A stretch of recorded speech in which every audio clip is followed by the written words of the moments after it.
हम श्रीमद् भगवद गीता के अध्याय 14 गुणत्रय विभाग योग का श्लोक 13 देखते हैं। पहला चरण अ। प्र प्र का अर्थ हुआ आधा प और र। अप्रकाशो, अप्रकाशो। इसके बाद है अवग्रह। अवग्रह का क्या काम होता है कि जो शो की मात्रा है उसको आपको लंबा खींचना है। अप्रकाशो, आप एक तो हम नॉर्मल बोलते हैं तो अप्रकाशो, ठीक है। और जब अवग्रह आ गया तो शो की मात्रा को लंबा खींचते हुए कैसे बोलना है? अप्रकाशो। अवग्रह आ गया, फिर प्र। प्र का अर्थ हुआ आधा प और र पूरा प्र। व्री, व्री का अर्थ हुआ आधा व और री। इसको कल काफी लोगों ने गलत बोला, इसको ध्यान देंगे। व्री, प्रव्री, फिर है आधा त, प्रवृत्ति, ती के बाद आधा श, प्रवृत्तिश, प्रवृत्तिश, च पूरा च में अमिक्स करेंगे, प्रवृत्तिश च। पहला चरण वापस, अप्रकाशो प्रवृत्तिश्च। दूसरा चरण प्रमादो, प्रमादो, मोह पूरा ह में अमिक्स करेंगे, मोह एव, च पूरा च में अमिक्स करेंगे च। दूसरा चरण वापस, प्रमादो मोह एव च। पहला और दूसरा चरण वापस, अप्रकाशो प्रवृत्तिश्च, प्रमादो मोह एव च। तीसरा चरण तमस, त पूरा त में अमिक्स करेंगे, त म पूरा आधा स, तमस ये तानी, नी की मात्रा छोटी है, तमस ये तानी, जा य पे आधा न, जायन्ते। तीसरा चरण वापस, तमस ये तानि जायन्ते। चौथा चरण वे, व पे क्या है? री की मात्रा, व्री आधा द, विवृद्धे, विवृद्धे। देखिए तीसरा और चौथा चरण कल वाले श्लोक जैसा ही है, कोई प्रॉब्लम नहीं है। विवृद्धे, ये शब्द कल जब अलग वैसे लिखा था तो काफी लोगों ने गलत पढ़ा है, इसलिए आज थोड़ा तोड़ के लिखा। भ और र पूरा पूरा दोनों में अमिक्स करना है, भर, फिर त पूरा और र आधा तर, भरतर, फिर श और भ पूरे पूरे दोनों में अमिक्स करना है, शभ, भरतर शभ। चौथा चरण वापस, विवृद्धे भरतर शभ।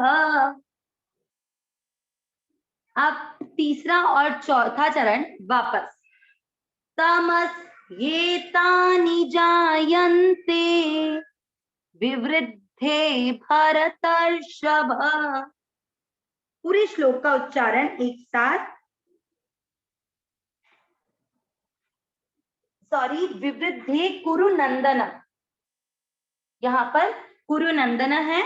तीसरा और चौथा चरण हम साथ में वापस करेंगे, तमस ये तानि जायन्ते, विवृद्धे कुरु नंदन।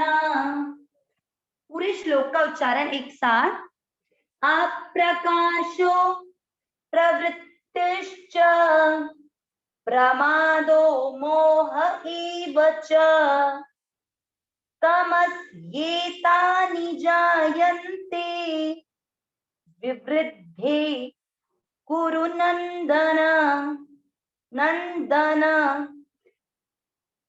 एक बार वापस, अप्रकाशो प्रवृत्तिश्च, प्रमादो मोह एव च, तमस ये तानि जायन्ते, विवृद्धे कुरु नंदन, पूरे नंदन।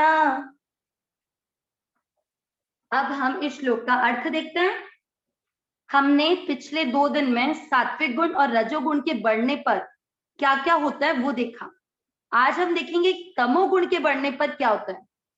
तमस ये तानि जायन्ते, यानी तमोगुण होने पर, विवृद्धि बढ़ने पर, कुरु नंदना, कुरु वंश में अर्जुन का जन्म हुआ था, इसलिए कुरु नंदन यहाँ पर अर्जुन के लिए प्रयुक्त हुआ है। इसके लिए मैं सॉरी कहती हूँ, यहाँ पर पहले मैंने भरत अर्षभ लिख दिया था, कुरु नंदन है। ठीक है, अब हम इससे तमोगुण के बढ़ने पर होता क्या है? अप्रकाशो। हमने देखा था कि सात्विक गुण जब बढ़ता है तो उससे प्रकाश होता है। प्रकाश किस बात का? कि हम किस लिए इस धरती पर, किस बात के लिए जन्म लिए हैं? हमें परमात्मा की प्राप्ति करनी है। इससे हमारे अंतःकरण में और इंद्रियों में जागृति हो रही थी, लेकिन तमोगुण होने पर, मतलब आलसी वाला गुण आने पर, हमें अप्रकाश रहता है, क्योंकि हमारी जो इंद्रियां और अंतःकरण होता है उसमें किसी भी प्रकार की कोई जागृति नहीं रहेगी। अब यहाँ पर अप्रकाशो बोलते बोलते हम बोलेंगे अप्रवृत्त। वो किसी भी कार्य में प्रवृत्त भी नहीं होता। ये भी हमने पिछले कुछ श्लोकों में देखा था कि जब भी कोई एक गुण बढ़ता है तो दूसरे जो दो गुण होते हैं वो कम होते हैं। ठीक है, अभी हम बोल रहे हैं कि तमोगुण बढ़ रहा है। तमोगुण बढ़ रहा है यानी सात्विक गुण और रजोगुण कम हो रहे हैं। सात्विक गुण कम हो रहा है, इसलिए प्रकाश नहीं है। अप्रवृत्त, रजोगुण में क्या था कि वो कार्यों में प्रवृत्त था, कार्य कर रहा था, लेकिन कार्यों का कर्ता खुद को मान रहा था। यहाँ पर अप्रवृत्त की कुछ कार्य भी नहीं करता, सिर्फ क्या करता है? प्रमाद। ठीक है, प्रमादो च यानी और मोह, मोह में बंधा रहता है। ये वृत्तियां किसमें होती है? तमोगुण में। बात समझ आई कि उसमें रजोगुण और सात्विक गुण दोनों नहीं होते हैं, मतलब दोनों गौण होते हैं। उसमें अप्रकाश रहता है, मतलब उसकी इंद्रियां और उसके अंतःकरण में किसी भी प्रकार की जागृति नहीं रहती कि उसका जन्म किस कारण हुआ है। अप्रवृत्त, वो किसी भी कार्य में प्रवृत्त नहीं होता, किसी भी कार्य को प्रारंभ करना ही नहीं चाहता, केवल प्रमाद यानी आलस में और मोह में कि ये सब कुछ मुझे जो मिला है सिर्फ उसका आनंद लेने में ही अपना समय व्यतीत करता है, वो तमोगुण वाला व्यक्ति कुरु नंदन है अर्जुन। नारायण नारायण।